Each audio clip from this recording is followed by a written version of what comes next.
Welcome back, guys. This is the first episode of a new podcast called Mark and Nicholas's Excellent Film Adventures. Yeah, it was weird that you didn't say Bonding with Bond. It's Nicholas Campbell here. Yep, I'm Mark, obviously, Mark Maley. Yeah. I just realized I said my last name. I don't think I've ever done that. Yeah, you just dox yourself. He also lives at Redacted. Let's go, where are we? So if you're coming off of Bonding with Bond, welcome back. We're now watching good movies this time.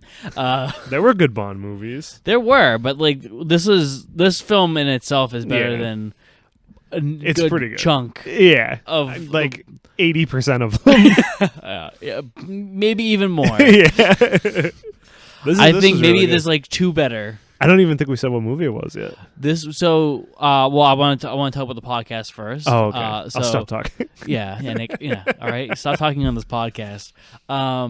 So this is gonna be a looser format from Bonding with Bond. But Bonding with Bond, we watched every James Bond film and talked about it, ad nauseum. This one's gonna be a lot more chill because we're not gonna watch. I'm not gonna make. We're not gonna force ourselves to watch some movies. We're gonna watch movies we want to watch. I will pick a case. So the thing is, I want to make it a more chill podcast. Where I watch things that I like, or things that I would like. And a lot of this is still going to be things I haven't seen too. Mm-hmm. With that said, I will occasionally pick things I know will anger me, so I can be entertaining. I want to yell. Yes, so I can do that. We give us some money, we'll watch the prequels. And you'll get that. Yeah, that came to his mind first because he just wants to. Yeah, give me enough money, I'll watch The Dark Knight Rises. And then you'll get a 5-hour podcast of why I don't like it. But today we watch. So the reason why I picked this film is 12 Angry Men from 1957, directed by Cindy LeMay. The reason why I picked the film is because Nicholas is interested in being in the film industry. Mm-hmm. He was interested in what jobs people have and what all their details are. And our good friend Colin Russo, co-host of the Monday Night War podcast, gave him a book called what was the book? I think it's just called Making a Movie. I actually have it on me. Yeah, he always has that motherfucker on him. Yeah, because I have to read it. Making Movies by Cindy LeMay. And good book so far. Yeah, the thing is that Colin gave Campbell the book, but Nick had never seen a single Cindy LeMay film, so I decided that for the purposes of this podcast, to pick 4 or 5 Cindy LeMay films to watch, depending on how well we go. Eventually, we'll watch probably more of them because he has made a ton of great films. But I think what we're going to do here is we're going to do this one, 12 Angry Men, his debut feature. The next one we'll do is The Hill. Reason why is because it has Sean Connery in it. You may remember in a past episode, Mark said everybody should watch The Hill. It's a good Sean Connery movie. It is. I was going to pick The Offense, but I picked The Hill because I think The Hill it's a slightly better movie. And then we're going to watch Dog Day Afternoon with Al Pacino and possibly Serpico, also with Al Pacino. And if not Serpico, we'll do The Network, which is a mind-blowing movie. The Social Network? No, unfortunately. This is 12 Angry Men, his debut feature film. It stars Henry Fonda, Jay Cobb, Ed Begley, E.G. Marshall, Jack Warden, I think Martin Balsam, John what was his name? Jack Klugman. He won't be offended. Edward Binns. There's 12 of them. There's a lot of them. There's 12 guys, and they're all pissed off. There's 13 guys because there's a cop outside of the door too. Yes, and then there's throwaway people at the beginning. There's also a boy who may or may not have killed his father. Yeah, that little boy's 18 and being charged as an adult. Mm-hmm. Very, very, very creepy eyes that boy has. Yeah, just because it's at the beginning and we're not going to talk about it a whole lot, but I liked the judge's acting too. Yeah, because he looks so bored. Yeah. That's a good tone. That's the thing. I think that's something that I think is interesting with 1950s films is a lot of people criticize them for being old timey or like there's whatever. no color. Okay, all right, I'll get into that in a bit, but I think that a lot of the time acting is better in older movies because they're not trying to be flashy. Like, it's not like the thing where it's just like, oh, he's mad, so he's gonna go punch a hole through the wall and he's gonna start grabbing his hair and crying. That can be good with the right actor, like Adam Driver in Marriage Story, that exact thing I just described, but it was good. It's good soup.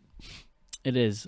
But I think that like the acting in these type of movies is a lot more subtle, and it's like you can tell that like because back then directors didn't they worried about the way the film looked, but they're not. The cameras are big fucking big fuckers. All right, so they ain't moving. Yeah, they move this thing a lot too. They're not doing a lot with what you can't do a lot back then. They didn't have steady cams yet. You get 2 lenses. Yeah, you were doing very little. Yeah. So the actors had to like really take it and a lot of the times those actors were also theater actors who were and theater actors are more disciplined than film actors most of the time. That makes sense. Yeah. Yeah. The transition from industry to industry. Yeah. When it first started. Yeah, like back in the day, it's funny if you watch films in the 30s and they don't know. Oh my god, like the film, like stage actors. There's always one I point out is I don't know if you've ever seen 1931's Dracula, the one with Bela Lugosi. No, I haven't. So Bela Lugosi's great. Dwight Fry is great. Everybody else sucks in it. Like there's this one guy, and you can tell like is that the one with Karloff? No. Okay. Karloff's not in that. There's a good story about that, but you can tell there's holdovers from the sound era who don't know they're not, you have to be at 10. And then there's people who are on stage who also don't know that they don't have to be at a 12. And there's I think one of the first characters is like this Towns guy, and Dwight Fry is just like, yeah, I'm here to. Is there a place I can go to the castle? And he goes like, the castle, Castle Dracula. And then he's like, yeah. He's like, no. I'm like, holy shit, they have not. But I think by the 50s they figured it out, obviously. Yeah. And Cindy LeMay is a director who's known as an actor's director. I don't know if you read it, that he's mentioned it in the book. He's talked about a lot of directors. I mean, a lot of actors so far. Yeah, he's an actor's director, and what that means is that he spends a lot of time working with an actor to get their performance, and he takes a lot of their input and tries to bring their personality and their ideas into the picture. He's not like a Kubrick where it's just like, do it. Yeah. Just do it my way. You didn't do it, take 87. Yeah, do it again. Yeah. Do it again. Do it again. Yeah, he's someone who... He's someone that actors want to work with or wanted to work with. He's great. That's cool. That's why Connery worked with him. I think he worked with him 4 or 5 times, maybe 6 times. That's cool. Yeah, Al Pacino worked with him twice. Everyone loves that guy. And it's if you look at every time you look at his cast list, it's always it stars or it has the greatest actors who ever lived. Oh yeah. It's it's a good example is obviously this, but he's worked with Dustin Hoffman a bunch of times. He's every movie he has even his last movie has Ethan Hawke, Philip Seymour Hoffman, Albert Finney, and Marissa Tomei. What's his last one? Before the Devil Knows You Did, which is a phenomenal movie. I thought it was going to be part of the Before trilogy. I was like, oh, I know about that. No. No. But I don't know the director. I just know they're famous for that. That's Richard Linklater. He did Boyhood, right? He did Boyhood, unfortunately. And he also did Dazed and Confused and Slacker. Oh, wow, that's sick. And School of Rock. Why did he make Boyhood? I love the idea of Boyhood, but that's a topic for another podcast. It's the Boyhood one? Maybe. Who knows? If you want to get me mad, that's one to go. That's a good one to go with. Yeah. Too long, don't want to hear it. My critique of Boyhood is that it feels like a bunch of short films that have no thematic purpose together, and the kid is a bad actor, and he has a personality. We have 12 years of footage. Yeah. We need to do something with this. Like, I think if they're going to do something like that, you have a kid who can act one, and then you have you do a whole thing where every short film has a thematic purpose of growing up. Like, each period has like a significance, and then you also like give the kid a personality, because for the first half he doesn't say anything. Ah, very cool. Anyway, 12 Angry Men. Maybe we won't watch that. Yeah. 12 Angry Men is brilliant. It starts off like everyone just thinks he's guilty. And Henry Fonda is like the voice of reason, where he doesn't believe that that the kid is guilty, or he has some doubts. And he wants to be swayed or to sway others. And then the rest of the film is him doing so, and the jury slowly but surely coming to the conclusion that the kid is not guilty. Now, he could be guilty. One of the cool undertones is they're like, could be guilty, but I have doubts, so we can't kill him. That's going to be a question that me and Nick will have at the end of this podcast. Do we think the kid was guilty or not? Oh. That's interesting. Nick just looked at me with scared eyes like, I wasn't prepared for that. Yeah. But I was like, oh, I don't know. And then I was like, well, I do know all of the evidence because it's in the movie. And I saw his eyes. Yeah. Those killer eyes. Yeah. He looked like Flick from Bug's Life. Maybe. With his little bug eyes and his little wide mouth. Yeah, I guess he did have bug eyes. Yeah. Like he looked like a Pixar animated character.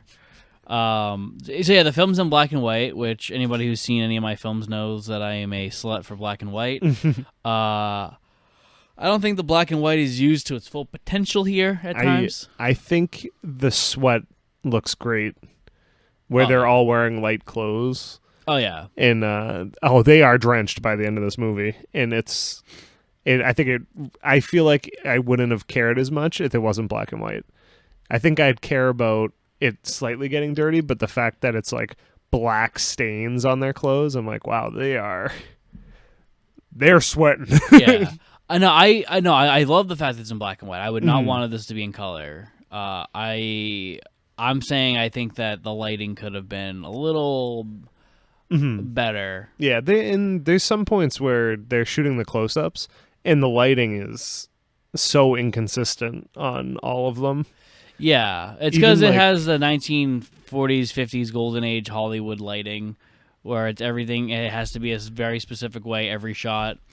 Where I think because I'm such a big fan of that post classic Hollywood style, like the 60s and late 60s, early throughout the 70s, where I'm like I can see this. I know you're not gonna know because we'll do it in a few episodes. Imagine if I know it. Yeah, The Godfather. Oh, for yes. example. Yeah, we'll do that soon. The way that they do that is they play with the shadows a lot more. I mean, actually, a good example of what I mean for black and white purposes is by the same cinematographer, Gord Willis, when he did Woody Allen's Manhattan, where like the shadows themselves tell the story, and I don't think this movie does that. They don't use shadows at all in this. Yeah, they don't. I think that you could do something with like the lights from above. And I think that like, especially with like this table like setup where it's like you have like the one light shining down on them. It's like I think that could have created a thing. But then that also might have made it have too much of a film noir thing. So I can see why not. I feel like it would have given it way more film noir vibes. Yeah. There's the only one where it's towards the end of Act 3, there's one scene where one of the last, I think it's when it's 4 people who are voting guilty, one of them gets lit like crazy. And he has Specs? Possibly. I think it is. I think it's when they're doing the glasses thing at the beginning of it. There's shadows just shooting all over his face. Yeah. I'm like, this looks... It's fantastic. Yeah. I think that the film starts to look significantly better once it becomes nighttime and it starts raining outside. Yeah. Yeah. I think that's when they get more creative with the way... I mean, one of the cool things with this is the cinematography is great throughout the whole thing, but they start to show the mood of the movie through how they're choosing to shoot everybody too. Like the claustrophobic stuff when they're nobody's like really targeted, but when it's like, oh, this was their part of the argument and it's zoomed in on them, and it just feels like they're in a corner against everybody, even though like they're not and everything, but they're on the defense. You like feel that you're on the defense with them. Yeah, the way the brilliant thing I think about the cinematography is that most of it's shot in wides in the beginning or mediums, and it's the whole thing. There's like a oneer that is shot all in a wide. Yeah, I was like, is this gonna be when does the oneer end? Is this whole movie gonna be one? Yeah. It was literally like 3 minutes or something. Yeah, like it was a good one. It's a very good one, and it's not one that brings attention to itself, which is I love when oneers do that. The thing I like about that is that it's like establishing everyone without giving you an objective, giving you an objective view of everybody. You know what I mean? It's like, and that's like to reinforce that too. You don't learn anybody's names; they're all just their jury number. It's like, oh yeah, we're just gonna learn details about them through their defenses. And yeah, it's brilliant. And like they don't start cutting until like the jury number. What is he, 6? Who's Henry Fonda? I think he's 7. 1, 2, 3, 4, 5, 6. Yeah, he's 7. All right, so number Baseball 7. 6. All right. So number 7, like once he starts disagreeing, that's when we start cutting and we start getting into like things. And like one thing I like is that a lot of times when they have Henry Fonda talking about, or number 7 talking about his thing, he's always by himself framed. He's 8. I just did the counting in my head. Okay. Henry Fonda. Yeah. Henry Fonda's saying something. He's like, yo, he's usually in a single. Anytime someone else is doing a thing, if the focus isn't completely on them, it's shot in where you can always see someone else in there because they're all on the same page. Henry Fonda's alone. Everyone else is on the same page. And they also do a brilliant thing that Nick pointed out while watching the film is that when they have a single on the jury, like a close-up, every time the jury is looking or talking, they're looking usually at Henry Fonda. Yeah. And no matter where the camera is... On the table there. Yeah. No matter where the camera is, they're looking at Henry Fonda. So there's one point where I think they get the jury number... It's 4 or 5. No, it's 5. Once they get to number 5, that's when the guy's literally looking right into the camera because that's exactly where Fonda's sitting. Yeah, he's sitting directly across from him. Because I was like, why is he looking in the camera? Yeah, and then I thought back to the 3 people before him. I was like, oh my God. Yeah, they've all been looking at him. It's incredible. And I like that dynamic. I think the cinematography is so subtle and it's not bringing attention to itself. But it's also flashy at the same time. Yeah, I think this is like a good like film that I think directors of photography should watch as like a good film 101, where it's just like they're doing so much creative visual storytelling and whatnot, but they're not doing it in like a look at me. Yeah. Like you see how I'm reflecting this light off the water, and it's just like. Yeah, and it's like, oh, it's the only thing that I was like. That was all right. Was I was about to say like, oh, look at this water effect we're doing, but they actually do that. And it like zooms in on like the matte painting, and I'm like, why are we drawing attention to this? Yeah, I was like, just let the. I can tell it's raining, homie. It's pouring out. I can hear the rain. Yeah. For the last 20 minutes of the movie, it's like 50-50 rain, people talking. And it's like it adds to like it makes it feel busy, and you go, "Oh, it's like everybody's all confused right now." Yeah. Like, oh, this is actually like thematically working for me. Yeah. So yeah, I also love like the sound design of the film. In the beginning, when like things aren't serious yet, it's just like muddy. It's everyone's talking, everyone's making noise. If like someone's talking, you'll hear some ass going. Someone's sneezing. Yeah, and you hear yo, like, you want some gum? You hear shit like that. Yeah. You know, and you'll always be hearing something, but then once shit starts getting serious, like there's nothing. Yeah, you could hear pins drop. And then there's like the ambience of like the rain, and then you have like the ambience of like the fan once it finally turns on, and it's just brilliant. I love like the minimal score. Honestly, at times when the score came up, I was just like, why do you bring that? Why? Like, but then, I think I noticed it like twice, and I was like, oh, this is I like the rain. yeah, It's like the rain's kind of confusing me. I like it. I think that probably the only reason why they added a score is probably for pacing purposes. I could see that. Probably he was like, Cindy was like watching like the film, and then he was like, that feels slow, add something, and then they just added the. That makes sense. Yeah, because it's all just little stuff. Yeah, it's a great score. It's very unobtrusive, and that's and that's a gamble that you risk watching films from like this time period. Is sometimes the score was either immaculate and perfect, or it's like in your fucking face. Like a good example of that is, I don't know if you've seen it, Nick, but have you ever watched The Killing by Kubrick? No. The film is great. It's a great movie. In his cinema, like, where is that? That was his third film. Okay. His first one where a studio was behind him. His first non-independent movie. Cool. And the score is very, very in your face. It's like all the time you'll be here, like it'll be a subtle moment, then all of a sudden you're just like, bum bum bum bum bum bum bum bum bum bum bum bum bum, and it's just like, this doesn't fit, homie. Yeah. Oh no. Like, it works, but like, because the movie's great, but like, it's just like a lot of times in like 1950s, more so 1940s movies, scores are very much like that, and it's very bad. But then you have like films like this where like a director knows what they're really doing, and like is trying to create their vision, and like the score is always like so like under like utilized and like very like subtle. I don't know, I loved it. I like the score in this movie, is what I'm trying to say, very long-windedly. It good. Good score. Music maybe go. Haha. This movie's so good. Yeah. So one thing that I just thought about too, for the arguments, we have some great.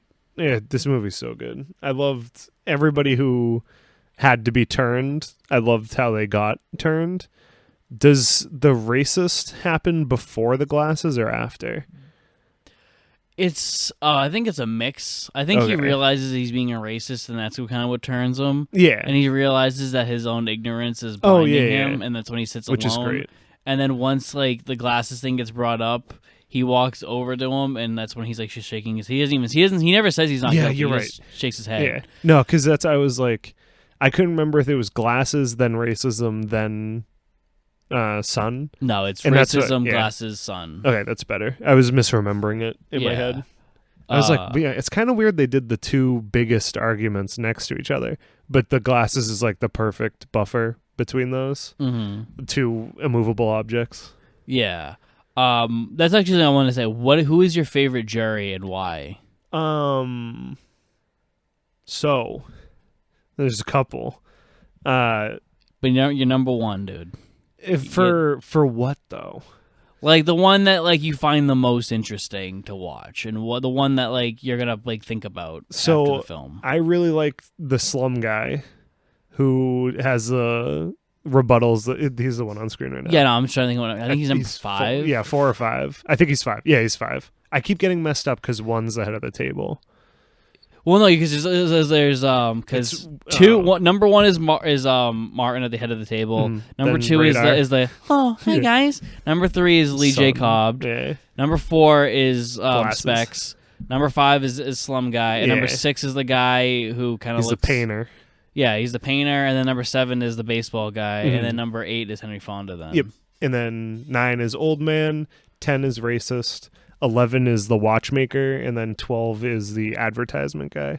And I love that I can tell you all of their professions, even though it's not really brought up in the movie for any reason besides them just talking to each other. Mm-hmm. So your favorite is number 5. Yeah, but the best performance is Son. 3. yeah, number 3 is insane throughout the whole movie. I did not expect you to pick number 5. I actually expect you to pick number 4. Really? It's really hard. I think those 3, and I feel like it's almost stolen from 8. Like are basically the lead. I think the lead is the weakest one. And that's like, well, I don't know if he's the weakest one. I think It's like one of those times you watch like a big ensemble piece of a movie, and then there's like the big star, but then everyone else around him like does a better job. Outshines, yeah. I wouldn't say he's the weakest. I would say the guy in advertising. Yeah, I was gonna say advertising, and then I think mine's baseball, and then Watchmaker. Watchmaker and Old Guy are kind of on the same. No, the Racist is worse than them, I think. The Racist is a really interesting character. His performance at his realization is great. Yeah. But obviously he's a good actor. He annoys me the entire time. I'm like, bro. Well, he's supposed to annoy you. That's what I love. Yeah. And I like the scene where they all start walking away from him, and he like progressively goes from going, "Hey, this is the point. This is the point." And he's like, guys, why? Wait, everybody walked. I'm not yelling it. I'm not making a point anymore. Oh my god. I think I'm the problem. Yeah. So let's talk about. All right. Well, let's talk about the Racist character then, real quick. Yeah. So he's like this guy who's like this old like curmudgeon looking motherfucker, and every time he's like these, you know these people. You know how they live. You know what they like. Yeah. And the whole time, every time he's on screen, and they're like, "Would you just shut up, dude?" Yeah. But he keeps it pulled back for most of the time. Yeah, because he keeps saying them. Yeah. And then by the end, he's like, he lets it all out, and he's just like, you know how these people, if it isn't killing one of them, like, it's not a big fucking loss, you know. Yeah. And he's just going off, and like. Slowly but surely, all the juries like start walking away and is not looking at him, except two. Well, no, one technically. I like two don't sit up. Two don't stand up. Yeah, baseball does an awkward turn in his chair and looks away, and I was like, I feel like that's what your character would actually do. Yeah, and I like that jury number 4, who I've been referring to as Specs. He just sits there and stares at him. And he's just like, but all I'm saying is like, and you said it. Now sit down and don't speak again. Yeah. And I like how much power that number 4 just commands. Like he's the one who's really in charge. Yeah, that's the whole time you kind of get that vibe because he's like, I'm the broker. I'm the professional here. Yeah, I don't sweat. Yeah, that's a good point. Yeah, I don't. He's the. Oh, it's so good. Progressively through the movie, they all start stripping their jackets and undoing their ties and stuff. And the whole time, he's just sitting there in his full 3-piece suit. And somebody's like, "What, do you not sweat?" And he's like, "No." Yeah, and he's also smoking cigarettes. I'm like, it's supposed to be like fucking 90 degrees in there. He's smoking cigarettes? I wish he was furthest from the window, too. Like, I wish he was where the advertiser is. Yeah. I feel like that the way everybody sat is really great, too. Because I feel like the advertiser is in the back corner, and he's one of the ones who's flip-flopping. So he's just like, okay, you'll go over here. You're not going to be a main point of this. Yeah. Yeah, I like that. I like the whole idea where they set up that thing where like they're like do you ever sweat, dude? He's like, not particularly. Yeah. And then like later on, like you have that one bead. Because that's like the thing is, I think in a modern movie, like if that happened, the next later at the end of the movie, that guy'd be drenched in sweat. Yeah. Whereas in this one, it's one fucking bead of sweat and it goes right down. And he taps it out real quick because he knows he's showing his cards. I think this movie is like almost as a game of poker between 4 and 8.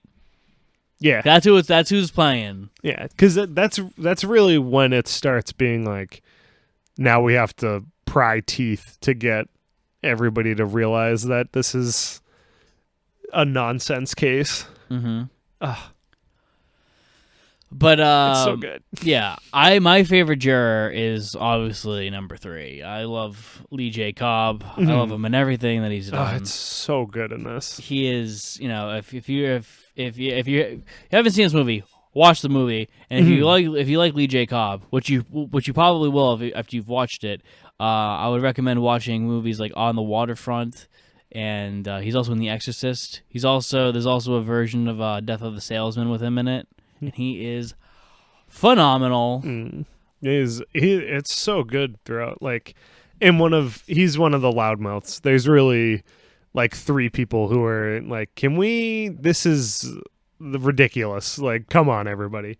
And I loved his character would make an argument and then he would accidentally make the counterpoint in real life, just doing things, and be like, oh, like I could feel his pain of him being like, I'm proving their point, but I can't change my mind. Like I know I'm right, even though I'm proving myself wrong. And it's so good. Yeah, it's brilliant. I like his reaction to the first time. Is it the knife, the first one? Yeah. Yeah, the knife. It's so great. When he so they're like the knife, like the guy who sold him the knife said there's no knives, like he's the only one he's ever had, blah blah blah. But then like then they put it in the table. It's like how can you argue that? And then like he just stands out and pulls out the same exact knife and puts it down. He's like, I bought this last night, and they're like, that's illegal. Yeah. And he goes, yeah, I broke the law. Look, sue me. It's literally this knife here. I found it in his neighborhood for $6. Yeah. Like this isn't a one-of-a-kind knife. And then the evidence gets brought back to the court, but number 8's knife is still on the table. Yeah, and eventually number 3 is like making the arguments like look at the knife, blah blah blah, and it's like that's number 8's knife, and he's like, all right, what about it? Could have easily just been the other one. Yeah. Could have easily just been not, and they're like, oh my god, he's great. I also love the baseball guy. Yeah, they're like they play the parts so great. Yeah, like the baseball guy. I'm literally like, I know people like you where you're like, oh my god, I don't care about this. I just want to go about my life. Yeah, I'm like, oh no. Yeah.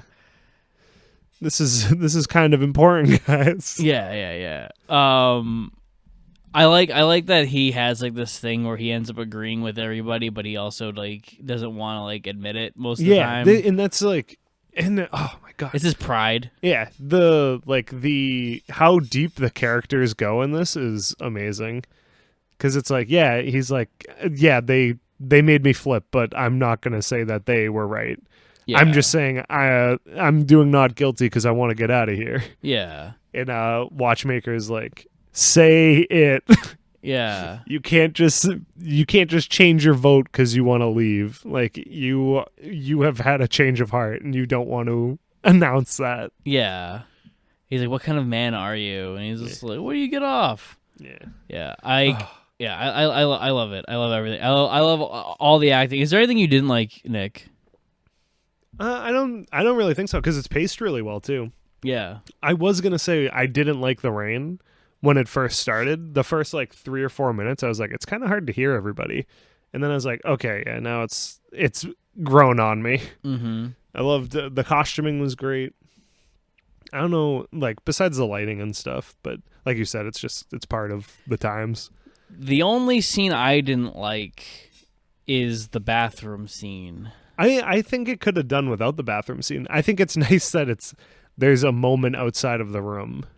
That's the only thing that I was like, okay, a little bit of movement, but then it doesn't happen again. That's the one thing I don't like. I don't like the fact that they left the room. I think because I like the feeling that we're trapped in here. Yeah. Because then it gives us that antsy feeling, like the guy playing baseball, where he's like, I want to get the fuck out of here. And you're like, I can kind of see why. I want to get the fuck out of here. This sucks. Yeah. You know, I don't want to be in a room with these fucking assholes. It's true. And I just don't think anything gets done in the bathroom. I feel like nothing gets done in there. All that happens is the baseball guy is just like, he's guilty. What's the matter? Yeah, like, what about it? Yeah, but he's already done that. And then there's like, who else comes in? Who's the other guy? I think it's Painter, maybe? Yeah. It's somebody else just goes in and is like, why are we doing this? Yeah.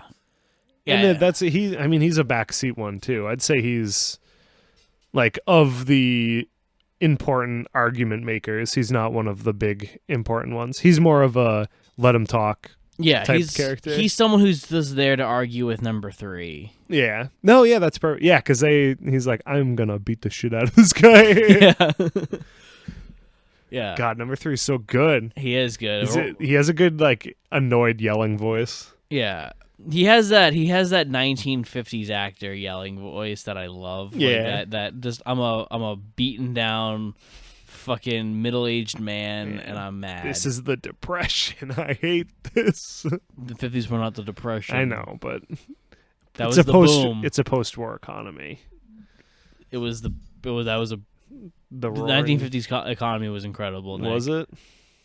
That's why the 50s are so romanticized. I can feel it. Like that post World War II boom of like cash and the economy, insanity, absolute insanity. I don't think we've ever had an economy that good since. Mm. So, yeah, rip America. Oh well. So have you ever been on a jury, Nick? No, I haven't been selected. I've been in the room pre-jury selection, but I was not selected, so I wasted 3 hours. I've never been called upon. Really? You never even got the letter? Never. I've got the letter 3 times. Yeah. One, they just said don't come. One, I had to reschedule, and then they said don't come. And then the most recent one, it was probably like 4 or 5 years ago at this point. I got called, went there, sat around in a room with like 200 people, and then they called. Apparently, like if you're not called in like the first like 45 minutes, then you're not going to get called. And they pick like, so there's like 200 people. They're like, jury 1 through 75, come with us. And I was like, they need 75? And the guy was like, no, they just like, they take a big group, and then they select from that, and then everybody else leaves from that 75. So you're in a pool waiting to become a smaller pool to get sent home or picked, and I didn't even get picked. So I just wasted hey, but I got paid. That's one of the nice things they talk about in this too is you get paid to do jury duty. Like, yeah, you don't lose money from losing out on the work time. Yeah. So you still get paid. I'm trying to think of who was the one who said that. I think it was it might have been the painter. I don't know which one it was. I think he's the only one who's like talking. I think he talked the most about work. No, the advertiser talked most about work. No, That's all that motherfucker talked about. He just wanted to go back to work. Yeah. He's not enjoying the time off. Yeah, man's always on. Yeah, so the only thing I just didn't like is like the bathroom. I think it undercuts the importance of what's going on and the claustrophobic nature of being stuck in a room with 12 or 11 other people who are pissed off that they have to be there because of you. And now the old man. Yeah. So, like, who was your favorite, like, what was your favorite switch? Glasses. Yeah? Yeah, because he's so about the facts. Yeah. And then he's like, oh, shit. Do you want to explain to everybody what the context of what happened? So he wears glasses, and that's why we call him Specs. Uh-huh. So one of the big cases for evidence is that there's a lady across the street that's like she's floor 2 of her building. The murder's on floor 2 of across the street. Wait. What? How's the train? Is it a 2-story train? How did it block the window at all? Because they weren't on the first floor. Because the old guy below them heard them. It must be just a big train, I guess. Maybe. Whatever the L track is, maybe that was relevant back in the day, and we'd know what that meant. Ryan, put a comment below. I'd like to phone a friend. She sees the murder through the train, the last 2 train cars, and sees the son stab the dad. And I think they say it's 60 feet across the street between the tracks and the 2 houses. Yeah, you can almost touch them. Yeah. And she's in bed, can't sleep, hears them yelling, leans up, and then sees the murder. And that's Glasses juror 4? Yes. So I'm just going to say 4 instead of Glasses because I'm about to say glasses a lot. So number 4 wears glasses, and his nose gets annoyed from his glasses are too tight. And or maybe just, I don't know if this is an old-timey problem, because I never get it anymore. but the cushions of your glasses, what rests on your nose, are like annoying him. So he takes off his glasses and is rubbing them. And the old guy's like, wait a second, the lady did that too, but she didn't have glasses on. And the old guy like puts together that she should have been wearing glasses to the court and probably wasn't wearing glasses on the night because she was in bed. And the whole dialogue between, because it's the old guy in 4. I think 3 is like, this is bullshit. Like, why are we? And 4 is like, dude, shut up. I want to actually hear what he's saying. Because he's like, I noticed the thing on her, like, rubbing her nose too. And juror number 1's like, hey, I was right there. She had those markings on her nose. Like, nobody noticed it. Nobody thought to bring it up before. Mm-hmm. And he's like, do you sleep with your glasses? He's like, no one does. Yeah, no, nobody would ever do that. And then he's like, oh my God, I have doubt. I can't vote guilty. Yeah. Because his whole thing is like, you guys are dumb. Even if the little stuff isn't adding up, we have an eyewitness saying that she saw him do it. And then his one thing's gone. And he's like, yeah, my one thing's gone. So, not guilty. Yeah. I there's one that I like because I think it's dumb. And I think that makes it more realistic. Mm. So. Is it the knife one? The knife one doesn't make. I hate the knife one. Yeah. I was like, I like the slum guy a lot because he like represents. He's like, shut the fuck up. He's like, I grew up there. He was like, not everybody from there is this like monster who will just do anything for money and stuff. Yeah. And he was like, oh, you'd have to like switch it in your hand. But then the guy is a skilled knife user, so he could probably just flip it. I also just thought like he could also have just like had it already out and he had grabbed it in a moment of anger. Like there's a lot of things you can do. Nah, because like switchblades, you'd always close that because it's just a button to open it. Yeah. But I was like, well, maybe he was like stab down. Well, maybe he pulled it out. He's like, I'm gonna fucking kill you, as they said he yelled. And then, like, the guy's like, fucking do it. And he's fucking just like, and that's when he switches it, and then he just does it. Like, there's ample amount of time to kill someone like, by switching the switchblade. I feel like in, like, West Side Story or something, they throw the knife between hands, and it looks cool. And I was like, yeah, he could just do that.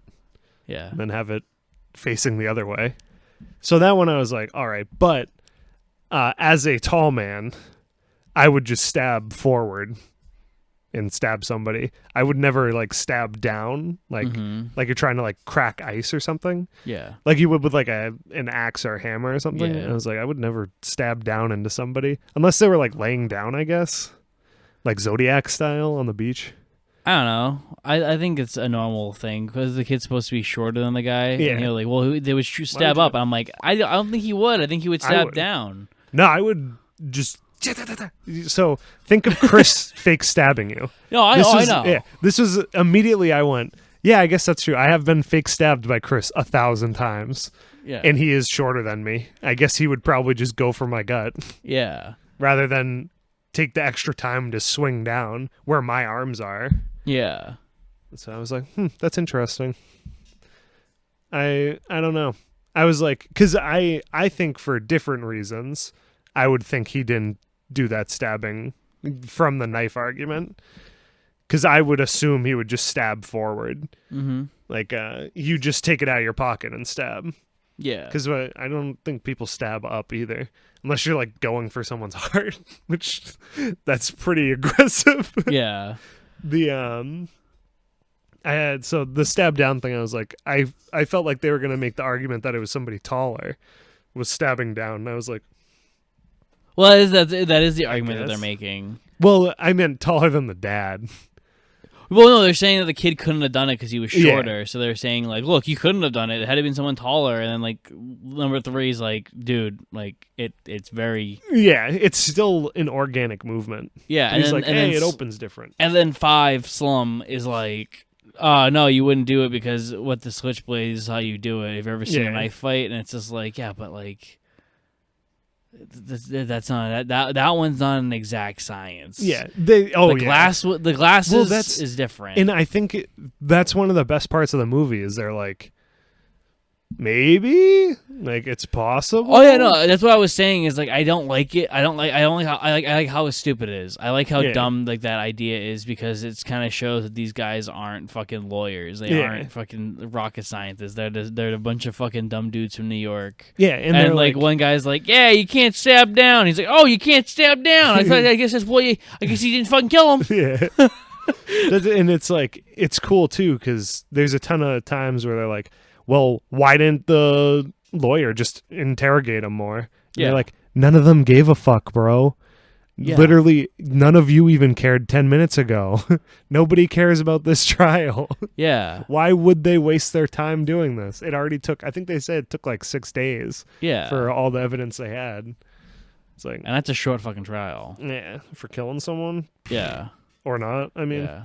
What is this, liar?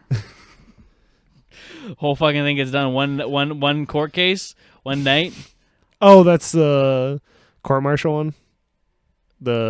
You couldn't handle the truth? No, that's Few Good Men. Liar is a Jim Carrey comedy where he can't lie, but he's a lawyer who lies. Oh, that's great. I like, as soon as that would happen, I would just stop being a lawyer. I wouldn't go to the case. Yeah. This guy's about to lose. Yeah. But no, that's one of my things. Like, I think nowadays people would be like, huh, that's dumb. That should not have been the movie. I'm like, that should have been the movie because it just shows how dumb they are. And that's, it adds a more human feeling to it. And that's why, like, the whole thing, the reason it, like, lasts, because they do a second vote. So 8's not the only one who voted not guilty. The old guy voted so he could be like, hey, I just want to hear what this dude's going to say. Like, he's not wrong. Like we can take more than 5 minutes to decide someone's life. Yeah, to decide if this kid's gonna die. Yeah.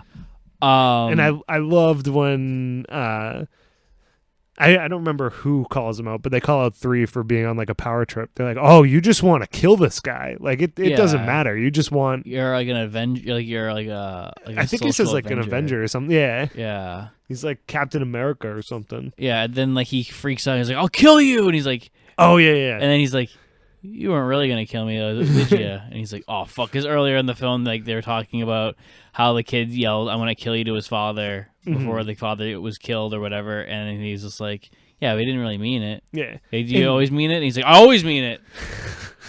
You're dead. Yeah. He goes, you bought that knife illegally. I'm going to kill you illegally. Yeah. That's one thing I like, too, because they argue whether the old guy heard him say, "I'm going to kill you," because he was like, it was definitely the kid's voice. But at the same time, they're also arguing that he wasn't even there. So, like, they're literally just looking at each element for what could actually have happened. Well, they're like, one, the guy says that he saw him in the thing, but it would take with the time frame that he was given or that we're given, that it's literally physically impossible for this guy who has a limp to have done this. Also, there was a train going by as this was happening, so how could he have heard him? Yeah, it's so great. Yeah, I love it. So my favorite juror is number 3. I think I've already said that, and he's great. He's up there for me. His arc is so good. There's like a little scene in the beginning where he talks about he's like these fucking kids today, and he's like talking about how his son's like an asshole. Or how his son ran away from a fight when he was 9 years old, and he was like, "I'm gonna make you a man if I have to break every bone in your body." And then at the end of that, he goes, "And I have an asshole left 2 years ago, and I haven't seen him." Well, he said no. He said like he said then me and him got in a fight when he was 16. Yeah, and clocked me in the jaw. I haven't seen him in 2 years. Yeah, and I'm like, "Oh, that's good." And then like there's this whole thing where you're like, "Why is this guy so angry at this kid?" And it's because he's so mad at his own kid. Yep. Because his kid won't talk to him and he resents him for it. And there's a moment where like he's like, "I have all the evidence here. I have it all here," because he's the last one there. He throws his wallet down, and the picture of his son's on there. And then he just starts like getting furious. He's like, "These fucking kids today, blah blah blah." And then he like grabs a picture of him and his son. He rips it up, and he immediately realizes he's like, "Oh no." Because he realized he just ripped up that pic, like the one thing he has of his son. Yeah. And he just breaks. And he just starts crying and goes, "Not guilty." And I'm like, that's fucking, so that's good. cinema right there. Because I think that wallet has a notepad in it, is why he's like, all the evidence is in here. Yeah. Because I was like, why did he throw his wallet? But I think he points to it again earlier when he's talking about, like, I wrote it all down. Yeah, but like that moment, that's one of the best endings to a movie. Oh yeah, this is great. The build-up's perfect. Yeah. Yeah.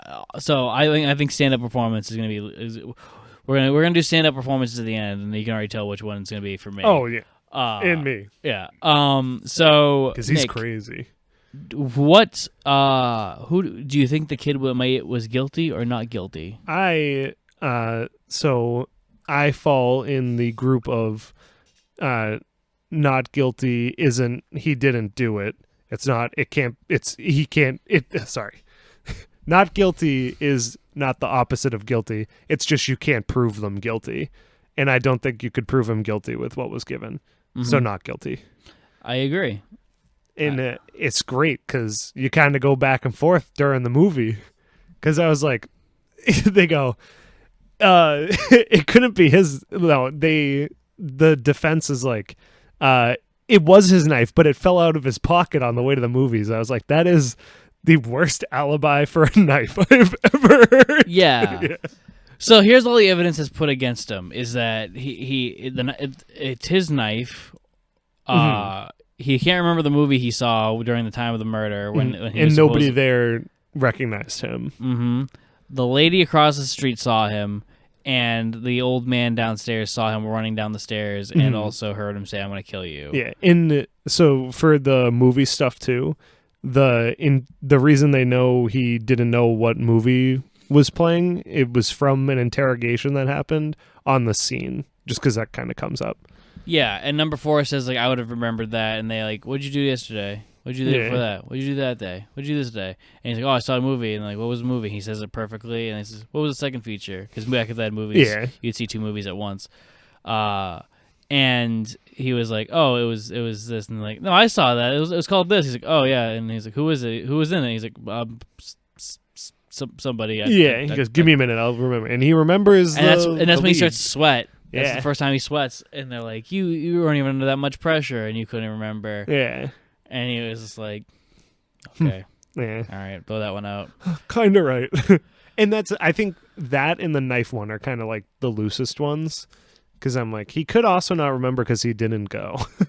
Yeah. Like, I wouldn't say it's concrete that he can't remember because he walked into this scene. Yeah, I think the one that number 8 points out of one reason why he couldn't have done it, or one of the reasons why he doesn't think he did it, is that why would he go back?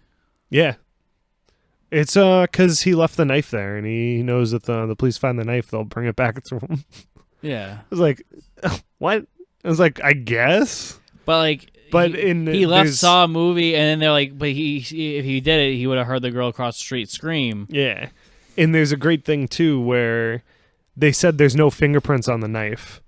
So it's like a throwaway line that one of them says. He's like, so he had the idea to wipe his fingerprints off the knife, but then was like, I need to go back and get the knife. Yeah. I was like, I guess maybe if you're like, you get super in your head that you're going to get caught after you do something bad, you could be like, I need to just go get rid of it. Yeah. And that's the thing. It's like, it could be.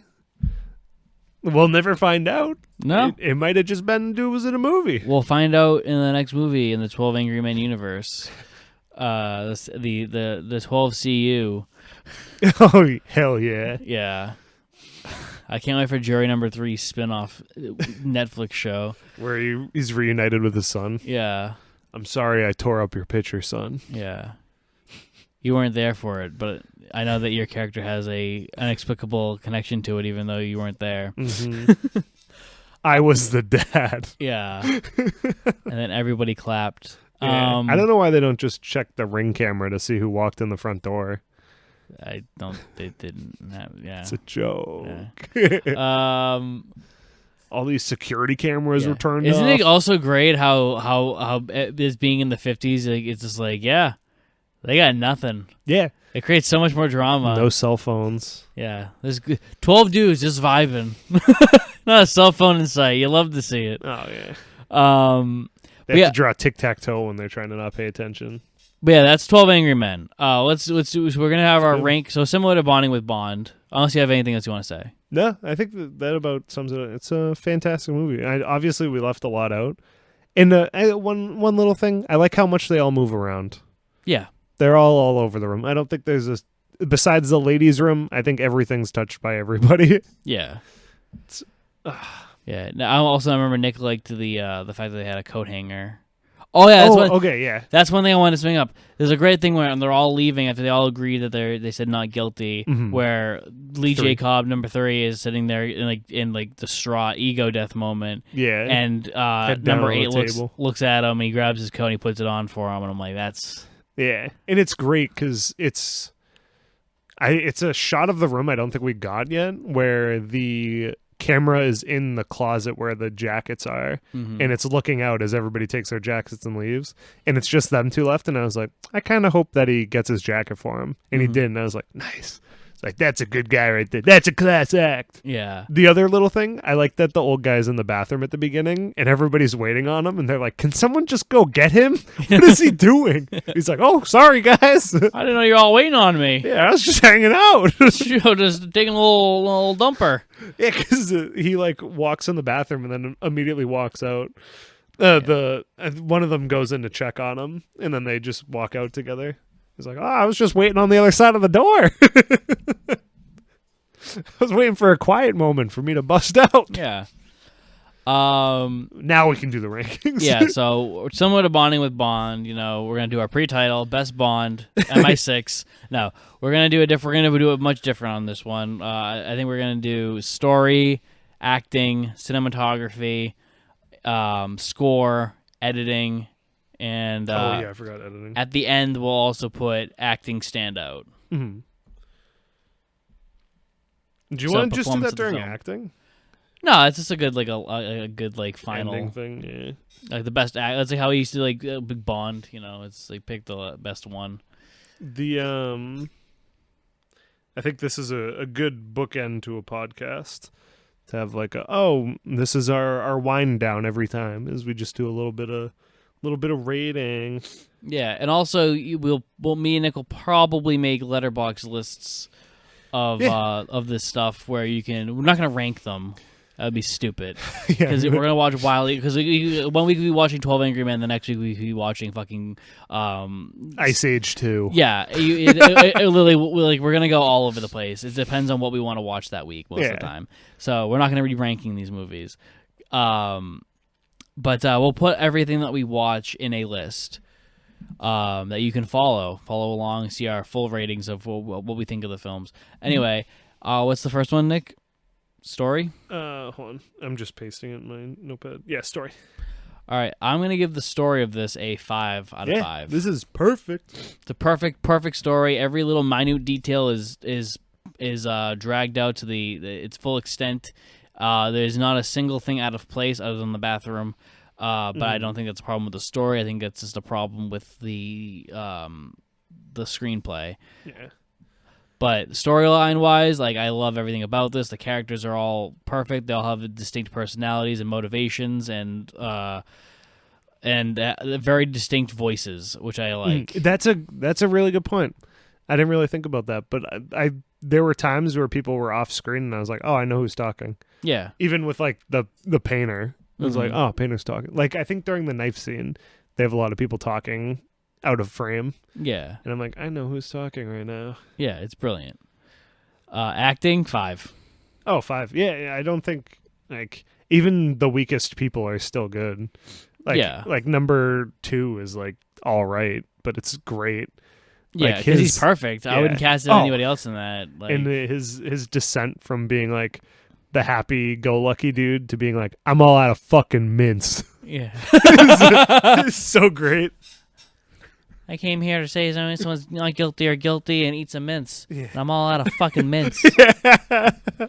Not guilty. Yeah, not guilty, fucker. That's great.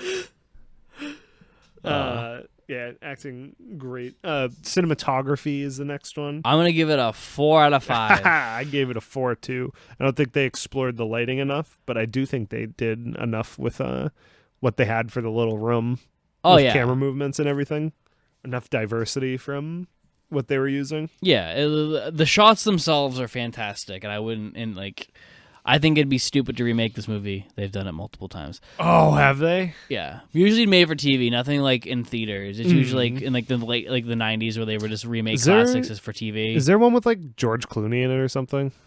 Maybe. Okay. I think there's one with Richard Dreyfuss. Okay. Yeah, I don't know why I picture it. I'll have to look up his movies and see what I'm thinking of. Oh no, because it might be something else that There's also a TV version that was made before this. Oh, really? I think by Cindy Lumet. Oh, that's cool. Like a little proof of concept. Yeah. Because it's actually on this DVD that we watched it on. We watched it on the Criterion Collection, Spine 591. Everybody, and on it good number. They actually so it was not directed by Cindy Lumet. But there is a TV version on here from 1955. That's cool. This I've seen this Criterion for a while. I'm pretty guilty of buying Criterions and then not watching them. Yeah, I think you bought Modern Times like 4 years ago and still haven't watched it. I don't have Modern Times. Dennis did. I have City Lights. No. Great Dictator.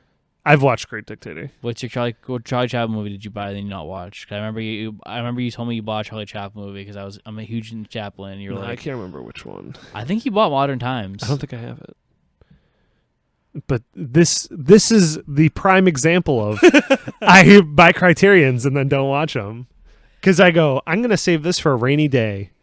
And then it gets added to my pile of 75 movies to watch on a rainy day that I just end up playing video games during. Yeah. But like Seven Samurai, it's like, I got to watch this. Haven't watched it. Eraserhead. There's so many good ones. I did just watch Dr. Strangelove. Great movie. Yeah, that was really good. I feel like I wish I didn't wait so long because some of the little things were spoiled, and I was like, damn, that would have been fun to not have had spoiled. Yeah, I also like a good comparison, too, because Dr. Strangelove, I feel like Lee J. Cobb and George C. Scott have very similar tones. It looks like this has got nothing on the War Room, but for a set. Yeah, you know who designed the War Room? The Bond guy, right? Mm-hmm. Yeah, Adam, baby.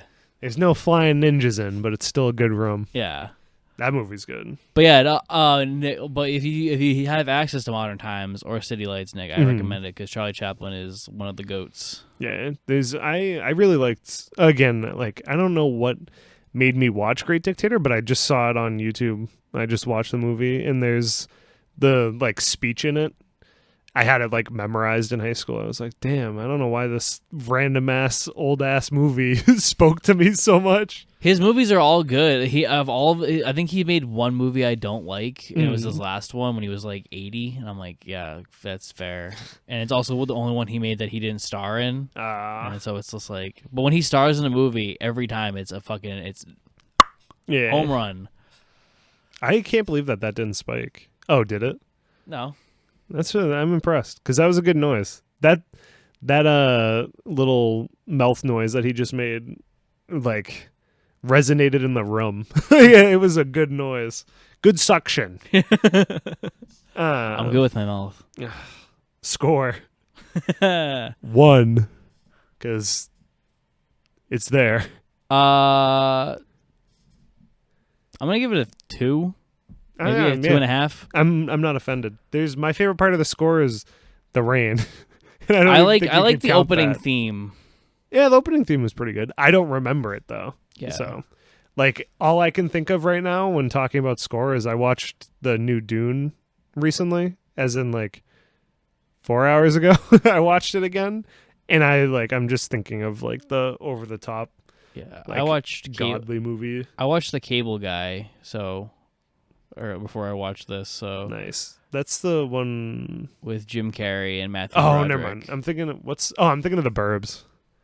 Oh, with Tom Hanks. Yeah. No, I'm like I was watching The Cable Guy with Jim Carrey and Matthew Broderick before I watched this. So nice. Yeah. I had Alice in Chains on my brain. Oh hell yeah! I think I'm sorry, it might be wrong, but I think it was art direction next.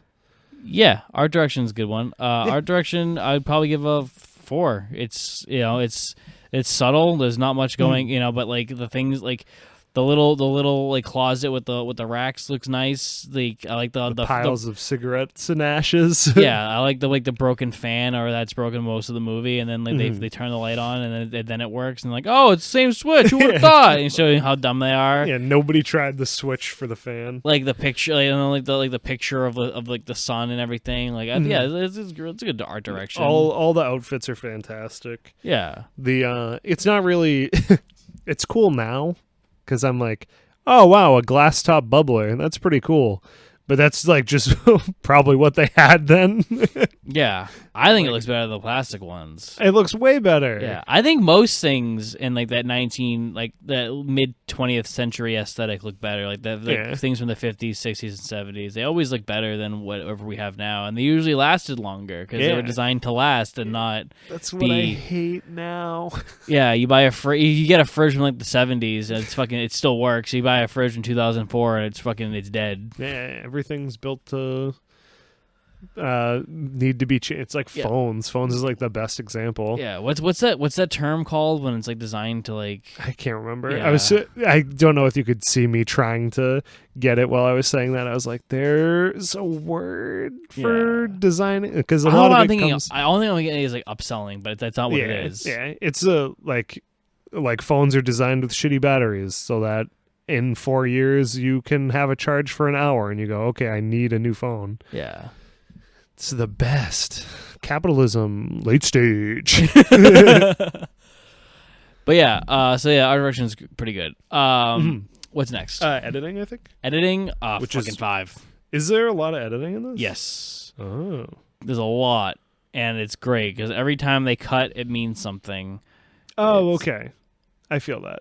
See, look at that. Look at that. It's a nice matte painting, but man, it should not have been full frame focus of the shot. I think all the cuts are great. I guess I don't know what I think of when I think of editing. I guess I just think of Star Wars being saved in the editing, and I'm like, that's a good editing job. Well, I'm thinking of like the scenes where it's like it'll start off like with in a medium, and they'll keep cutting closer and closer. Yeah. Where he's like, "Well, what about this? Don't you think that this could be a thing?" He's like, Yeah. Don't you know? And it's just like the cutting back and forth and like the intense like cuts on their faces. I think like they cut on every word. Yeah, I can feel that. Because in my head I just like loop that into cinematography, but it's so good in this. Yeah, I gotta get better at defining things like that when I'm thinking about it during movies. Because I was like, damn, this cinematography is great. And then last but not least, our standout? Our stand-up performer is Jay Cobb, baby. That number 3. He is 100% the best actor in the film, hands down. I think it's a competition between him and racism. No, the baseball guy, in terms of best performances. But I think that Lee J dominates it, particularly with his ego death at the end of the film. Yeah. And rewatching this film, I clearly took inspiration from it from my short film, You're on the Air. The ending is very similar. now that I see this for the first time in a long time. Yeah. Yo, oopsies. But yeah, no. And that was 12 Angry Men. I want to thank you guys so much for listening. This is like I said, this is a pilot of our new show here, Mark and Nicholas's Excellent Film Adventure. Next week, we're going to be doing The Hill, returning to our Bond roots while we're seeing some 60s Sean Connery. I'm worried I'm going to miss Bond. I'm going to go, damn, those early Bond movies, we should watch those again. We should. Anyway, thank you for listening so much. Be sure to keep follow us here on Spotify and subscribe to us on YouTube. And we'll see you on next Tuesday. We'll see you there. Have a good one.